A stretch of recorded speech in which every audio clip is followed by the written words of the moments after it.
რატომ ჩაიშალა სასწავლო პროცესი შორაპნის საჯარო სკოლის პირველ კორპუსში, რას ითხოვენ უფროს კლასელები და მათი მშობლები, რომლებსაც პედაგოგთა ნაწილის მხარდაჭერაც აქვთ.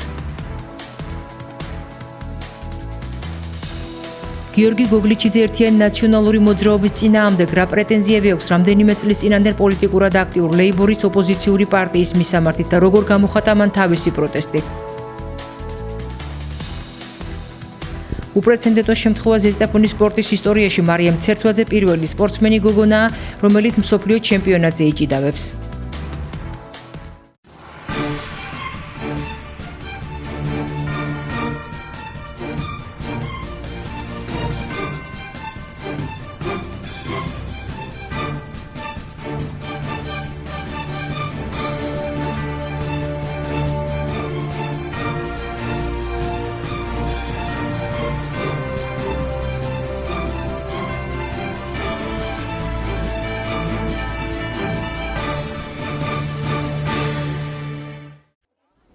შორაპნის საჯარო სკოლაში დღეს საგაკვეთილო პროცესი ჩაიშალა.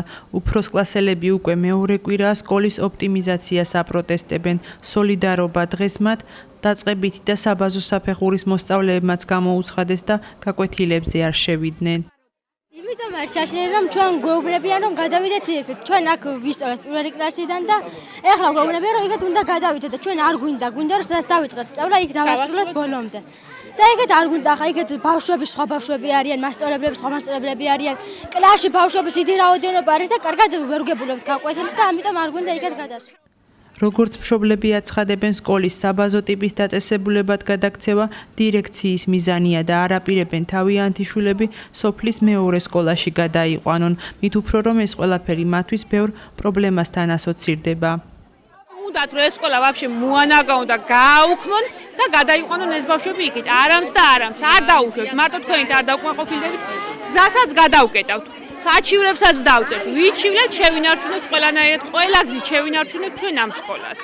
4 წელიწადი არის თურმე ეს სკოლა ყოფილა 9 კლასიანი, განზრახდა შეგნებულად არ გვეუბნებოდნენ. ეს ჩვენ გავიგეთ უკვე ამ ზაფხულზე აგვისტოს დასაწყისში. მის მერე დავიწყეთ ბრძოლა, დაგვრთეს ნება რომ ყოფილიყო 12 კლასი. და ახლა ხელოვნურად ყველანაირად იძაბება ეს მდგომარეობა. არ არიან მსურველები რომ გახდნენ 12 კლასი.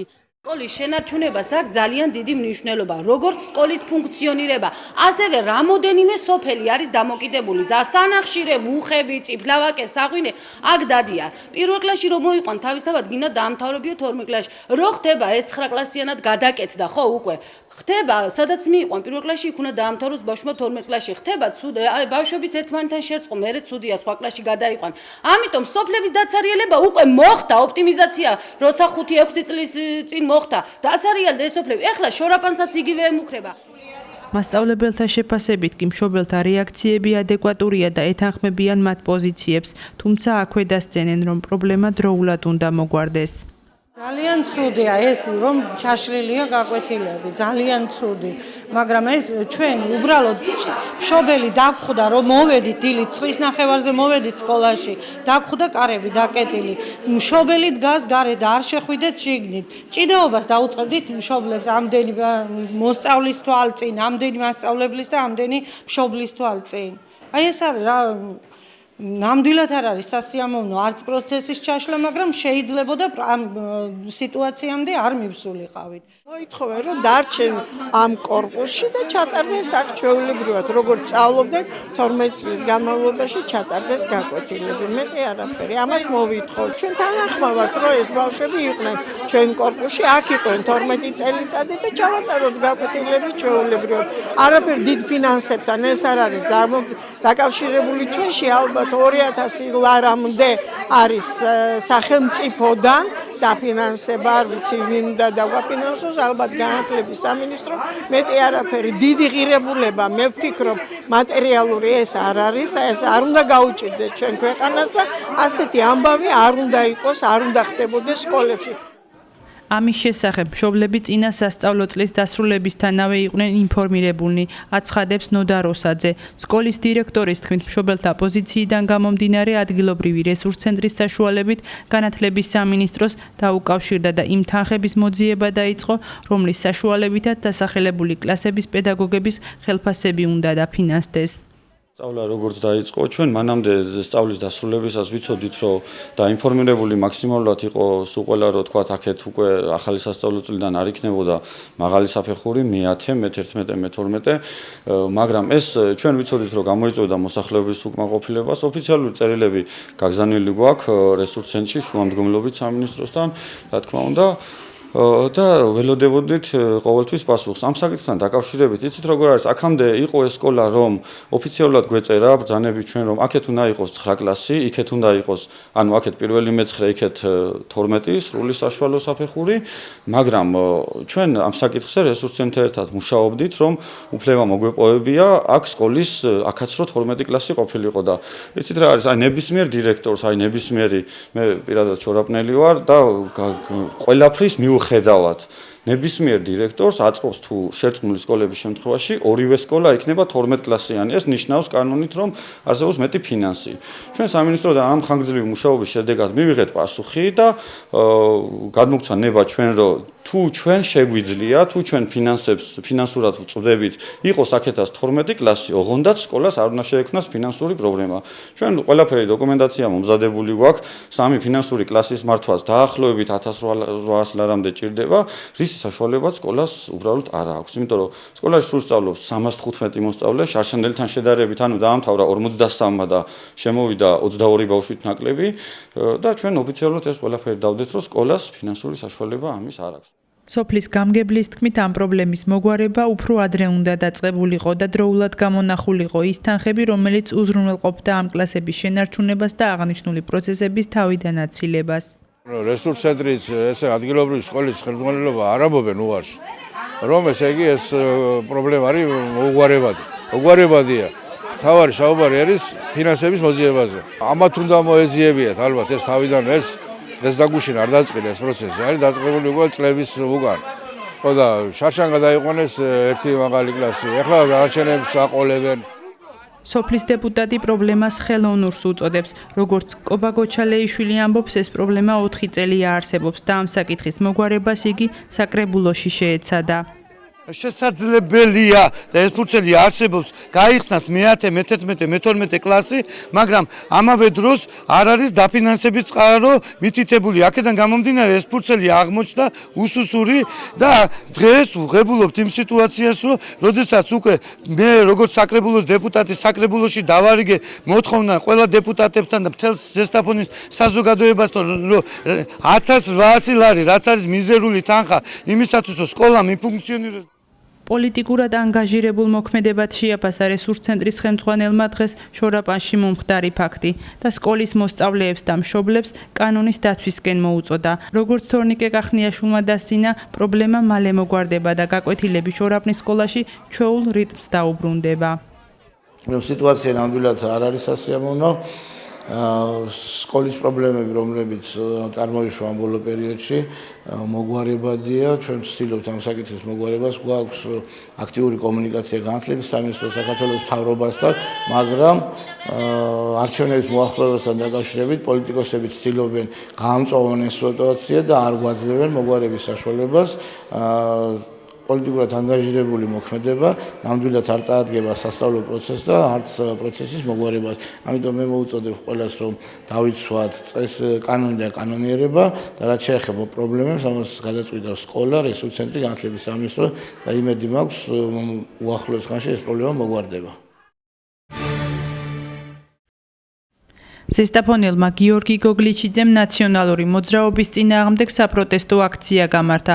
პროტესტის ნიშნად მან პარტიის ოფისზე ის პლაკატები და სტიკერები გააკრა, რომელიც მისი თქმით ნაციონალური მოძრაობის 9 წლიან სისხლიან რეჟიმს და იმ მსხვერპლთა კადრებს ასახავს, რომელიც მათი მმართველობის პერიოდშია აღბეჭდილი. ჩემი აქცია დაბჭყალებში მათთვის საჩუქრის გაკეთება ემსახურება მას, რომ რაც 9 წლის მანძილზე ნაციონალურ მოძრაობამ აკეთა, ეს იცის თელმა საქართველოს მაგრამ მე კიდევ ერთხელ მინდა საზოგადოებას მოუწოდო და შევახსენო განვლილი წლები. დღეს ნაციონალური მოძრაობის ენით მოჩლექვით საუბარი არის ის, რომ მათ სხვა გზა არ აქვს დარჩენილი, უნდათ შეიყვანონ მოსახლეობა შეცდომაში, რომ მათმა ეს შეცდომები რახან აღიარეს, ესენი მას მეორედ არ ჩაიდენენ. ჩვენ და სამწუხაროდ ობიექტური თუ სუბიექტური მიზეზების გამო ვერ მოხდა იმ რეჟიმის გასამართლება.